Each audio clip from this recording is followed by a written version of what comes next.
library with another Buzzshot Quickie book review. The hideous screeching that you can hear behind me is an old recording of Florence Foster Jenkins, who is widely considered to be the worst opera singer in history.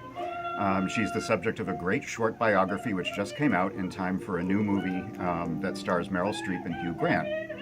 It's called Florence Foster Jenkins, The Life of the World's Worst Opera Singer by Darryl Bullock. Born into a well-to-do family in 1868, Jenkins' life is a fascinating mix of high-style Manhattan social life, hobnobbing with celebrities, and also charitable work and philanthropy. She was actually an avid patron of the arts.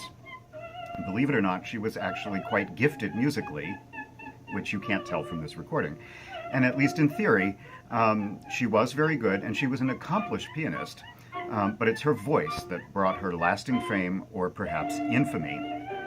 She was also ahead of her time in her desire for education, and in that she was divorced from her first husband as early as 1890.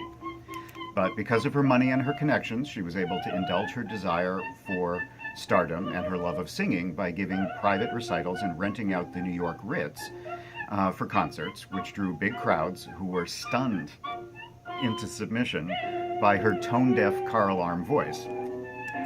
Whether it was the humor factor, the over-the-top ostrich feather costumes, or just her indefatigable spirit, people flocked to her performances, which culminated in a sold-out public show at Carnegie Hall in 1944, which was just a month before her death at the age of 76. So the book is a great, light summer read. It's just enough detail to open a window into the life and times that she was in, and provide some more fleshed out background if you're interested in seeing the movie and want to learn a little bit more. So if your dog and your children leave the room when you sing, you might just find her inspirational.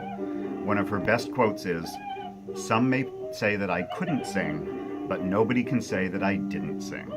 So be sure to pick up this book called Florence Foster Jenkins by Darryl Bullock.